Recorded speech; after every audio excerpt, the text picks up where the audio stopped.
The OnePlus 11R is the most affordable Snapdragon 8 Plus Gen 1 phone in India today. And it is a great option for that user who values performance and doesn't want to spend too much on a phone either. However, there seems to be some confusion about the performance of the phone itself and some chatter that seems to be suggesting that the 11R is actually throttling. And I can tell you with a fair bit of conviction that that is false information. Because I've been testing the phone and the numbers are very good. Alright, if you don't know me yet, I'm Arshad, you're watching Trakin Tech English. Let's talk a little bit more about the performance of the OnePlus 11R in detail today. So we'll start off with the synthetic benchmarks, and of course Antutu comes up first, and in our Antutu run we got a score of over 1,000,000 points, which is obviously on the higher side, and in direct comparison with the MediaTek Dimensity 8200 and the Snapdragon 8 Gen 1, of course the 8 Plus Gen 1 scores higher. As a matter of fact, the Geekbench single core and multi-core scores are also higher than the Dimensity 8200 and the Snapdragon 8 Gen 1. However, what I was interested in and our topic of contention out here is the throttling performance of the 11R. And I'm happy to report that in our lab test where we run CPU throttle, where we switch on 40 cores and run the test for 30 minutes, which is very intensive, we got a system stability of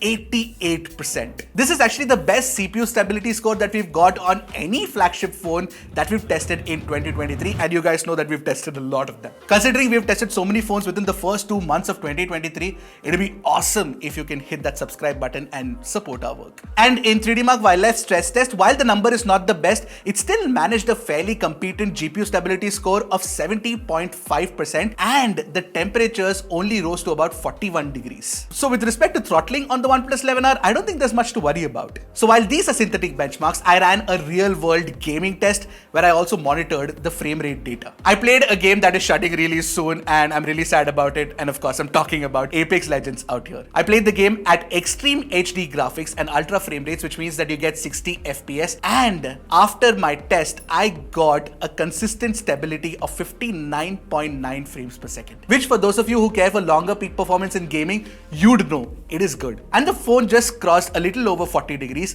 and the stutter number was at a very good 0.1% only. And there are a couple of reasons why you get such good performance. There's a vapor cooling chamber inside the OnePlus 11R. Of course, the OnePlus 10R also had it, but the size has been increased now, and it's over 5,000 millimeter square now. So the 11R also support OnePlus's latest HyperBoost gaming engine, and with that you've got a general performance adaptive frame stabilizer 4.0. Okay, that's a mouthful, I must tell you. To put this simply, OnePlus has a machine learning frame rate stabilization technology which understands the user's game and then adapts the frames accordingly to ensure that you get the best ratio between performance and power efficiency. So all of this of course improves the gaming experience, but one thing that would have really sweetened the deal for me would have been a flat display. It's a curved one. Flat displays are better for gaming according to me, for sure. And I'm sure that gamers will also vouch for it. Now it goes without saying that all these performance enhancements also impacts daily user experience, which of course is fast and smooth. OnePlus ties the performance experience with a very fast and smooth display as well. You get 120Hz refresh rate, 360Hz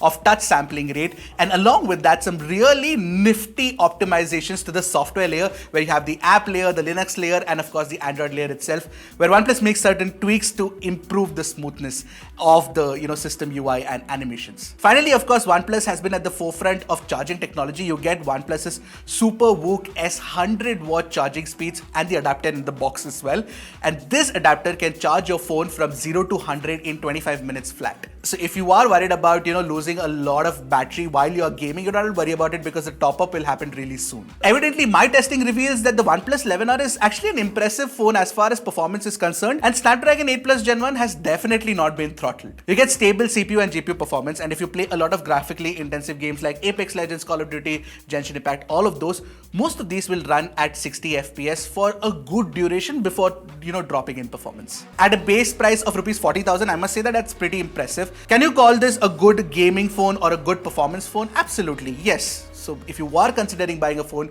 for performance, 11R should be on the top of your list. If you want really good gaming performance, you have to switch on the high performance mode within the battery setting. And also remember this, there's also OnePlus's very own games app where you can indicate whichever game that you're playing is at high graphics, so that you can also put it in championship mode. In fact, that is the ideal mode for even esports. So yeah, use the OnePlus 11R right and you can choose the most out of it. Alright, I'm pretty happy with the OnePlus 11R. I hope you guys are happy with this video. I'll see you guys in the next one. Keep tracking and stay safe.